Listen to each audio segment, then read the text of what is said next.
What's up YouTube? It's the Audio Olympian coming here and just going to do a quick video for you. Actually my first review video on powered subwoofer cables, which is RCA versus XLR. So most of you know here, my subscribers, if you're watching my videos, I just recently got my SB16 SVS sub. I was currently running my Golden Ear system, Golden Ear Super Sub XXL. And both of those things are just madness. This is more in my theater room. I do have a music listening room that I run a Bob Carver 275 Crimson tube amp with my Golden Ear Triton 1s.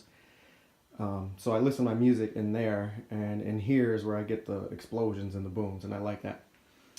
So you might, for this would be more for the bass heads that are out there, but even for people that like good bass for music, this may give you a little bit of insight here too. So something unique with the SVS subs is they have RCA connection and XLR connection, inputs and outputs. And currently most of all the subs that I had were running just RCAs. And I used to run just this one here, which was the Monster 850 series. And this is kind of a long cable. It's like 25 foot long.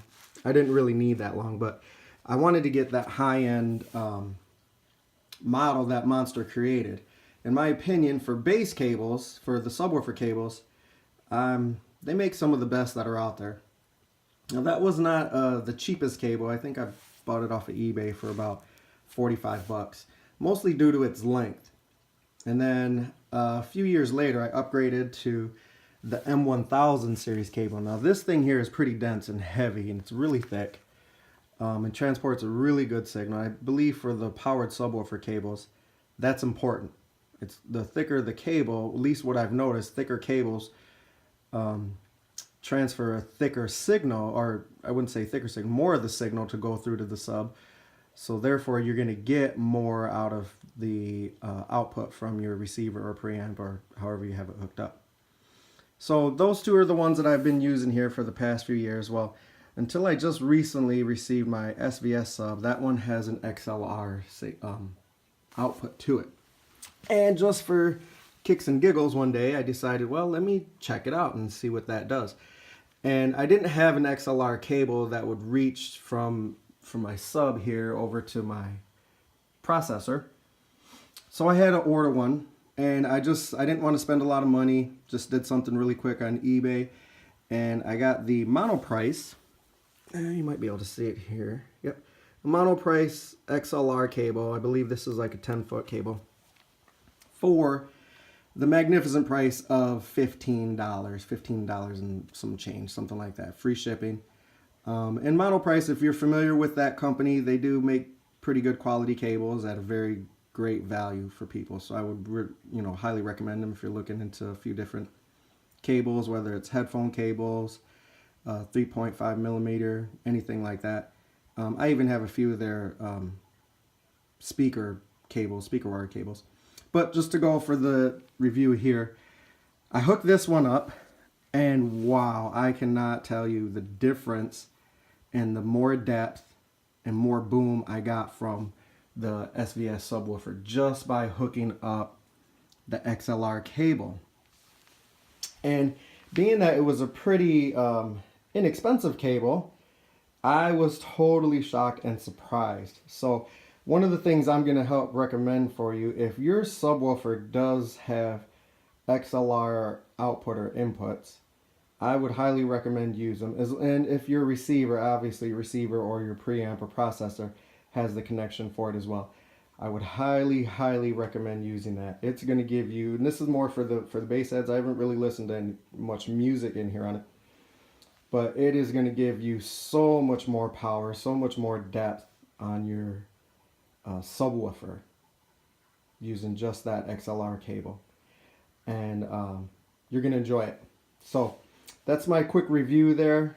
The only proof and science I can kind of back this up with is you just would have to be in my room listening to it.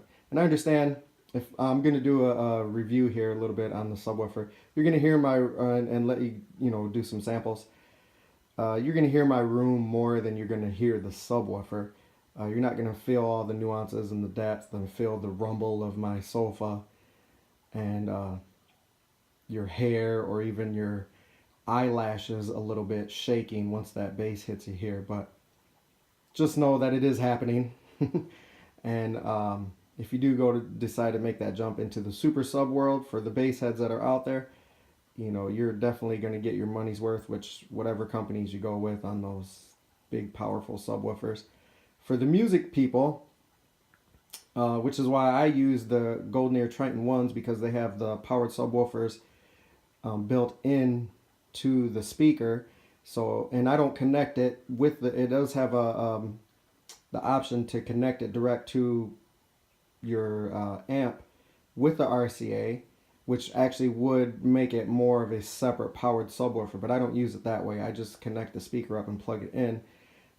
So that way it actually uses the low frequency with my main, and I like the sound a lot better that way, because I'm listening to music. I don't necessarily need to get punched in the chest when I'm, you know, hearing some low bass lines on some of my favorite artists there. But when I'm watching my movies, I want to have some explosions and I want to feel it. I want to be like, or I want to feel like I am there in the situation as it is happening. So that's my review there. Go ahead, leave some comments if you guys have anything there. Like it, share it, please subscribe, and we'll talk to you later. Keep listening.